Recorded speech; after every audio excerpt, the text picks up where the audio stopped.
नमस्कार, सलाम, सत श्री अकाल। एक बार फिर से आपका स्वागत है आपके अपने शो इश्की आपा में, जहां हम सुनाएंगे आपको एक और कहानी जिसका नाम है झिझक। झिझक किसी भी रिश्ते में एक दरार की तरह होती है जो अगर ज्यादा बढ़ जाए तो रिश्ता टूट भी सकता है। ये कहानी है निर्मला की। वो अपने पति सोमनाथ से झिझकती थी। हर छोटी बड़ी बात पूछने में उसे अजीब सा डर लगता था। ऐसा नहीं कि सोमनाथ बाबू का व्यवहार बहुत कड़ा या रूखा था। उनके अंदाज, उनके बात करने का लहजा, उनकी रौबीली आवाज और कुछ ऐसी बातें थीं जिनकी वजह से निर्मला आज भी इस रिश्ते में डरी सी, सहमी सी रहती थी। आइए चलते हैं और मिलते हैं निर्मला से। निर्मला, निर्मला। जी आई। जी अभी तक चाय नहीं आई मेरी? जी जी जी वो रघु के हाथ भिजवाई थी। यहाँ तो कोई भी नहीं आया। रघु, रहने दीजिए, मैं गर्मा गर्म बना के लाती हूँ। 2 मिनट में लाई। आज का अखबार कहाँ है? वो वहाँ बुक शेल्फ के ऊपर रखा है।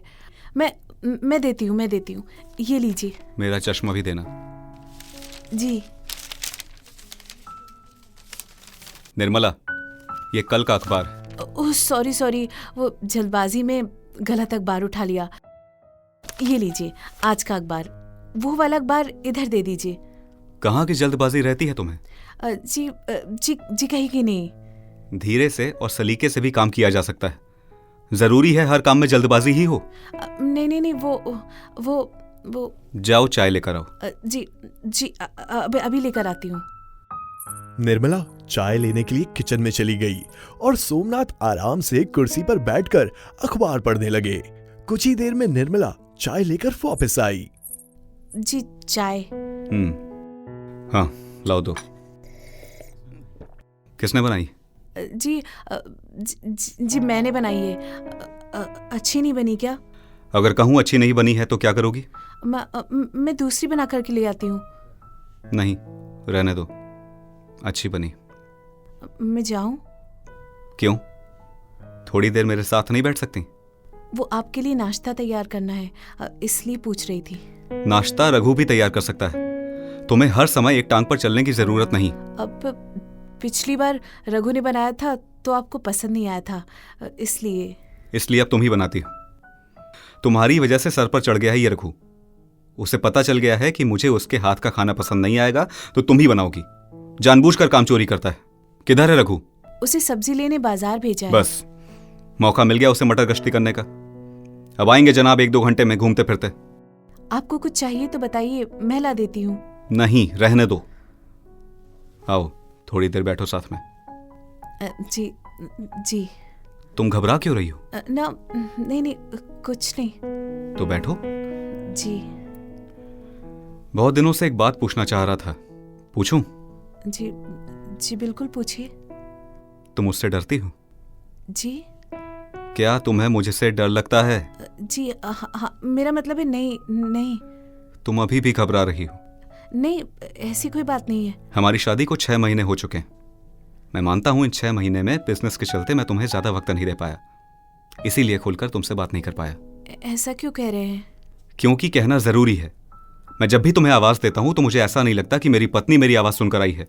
मुझे ऐसा लगता है कि कोई गुलाम है जो सिर्फ मेरे इशारे का इंतजार करती है। आपका कहना मैं कैसे मना कर सकती हूँ? कर सकती हो, बिल्कुल कर सकती हो। तुम मेरी गुलाम नहीं हो, तुम्हारी भी अपनी एक पहचान है। मेरी पहचान भी तो आपसे ही है। मैं आपकी पत्नी हूँ। ये हमारा रिश्ता है जो 7 फेरे लेके बना है और रीति रिवाज के नाम पे तुम्हें मेरा सरनेम मिला है।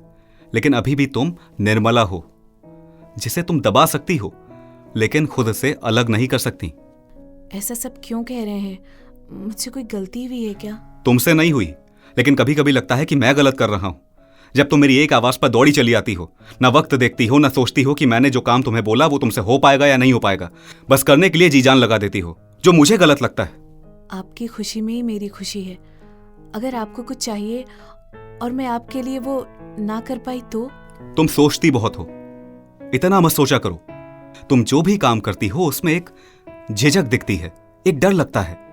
झिझक कि तुम वो काम सही से कर रही हो कि नहीं, और डर कि वो काम मुझे पसंद आएगा कि नहीं। निर्मला, कोई परफेक्ट नहीं होता, मैं भी नहीं हूं, कुछ खामियां तुम्हारे अंदर हैं तो वहीं बहुत सारी खामियां मेरे अंदर भी हैं, और हमें अब ताउम्र साथ ही रहना है। अगर तुम अपने असली अस्तित्व को, असली निर्मला को दबा कर रखोगी तो मैं कैसे अपने मन की बात तुमसे कर पाऊंगा? मुझे डर लगता है किस बात का? कि कहीं आपको मेरा वो रूप अच्छा ना लगा तो भी मुझे सुकून रहेगा कि तुम जैसी भी हो मेरे सामने हो। तुम मेरे लिए खुद को मेरे जैसा ही ढालने की कोशिश करती हो जो मुझे नहीं पसंद। तुम्हारा बदला रूप जैसा भी होगा वो सच होगा, झूठ का आईना नहीं होगा जिसमें मुझे मेरा ही अक्स दिखता है। मुझे निर्मला को देखना है, दूसरे सोमनाथ को नहीं। मैं कोशिश करूंगी। तुम्हें मुझसे डरने की, झिझकने की कोई जरूरत नहीं, और कभी भी कुछ भी चाहिए हो बेझिझक मुझसे मांग सकती हो। ये सब तुम्हारा अपना है। जी, कोई आया है, मैं देख कर आती हूँ। तुम रहने दो, मैं देखता हूं। आप रहने दीजिए, आप अखबार पढ़िए, मैं देखती हूँ। दरवाजा ही तो खोलना है, ऐसा भी कोई बहुत बड़ा काम नहीं है। तब तक तुम एक एक कप चाय और बना दो। आज तुमसे ढेर सारी बातें करनी है। आज तुम कोई काम नहीं करोगी, न किचन का न घर का। आज सिर्फ मुझसे बात करोगी। लेकिन फिर खाना कैसे बनेगा? मैंने कहा ना, सिर्फ मुझसे बातें करोगी। जी ठीक है, लेकिन खाना बनाने के बाद भी तो बात कर सकते हैं ना। बस आधा घंटा लगेगा खाना बनाने में। ठीक है, आराम से खाना बनाओ, लेकिन तब तक एक एक कप चाय तो ले आओ। अभी लाई। निर्मला कमरे से निकल गई और उसके अंदर की झिझक भी निकल चुकी थी।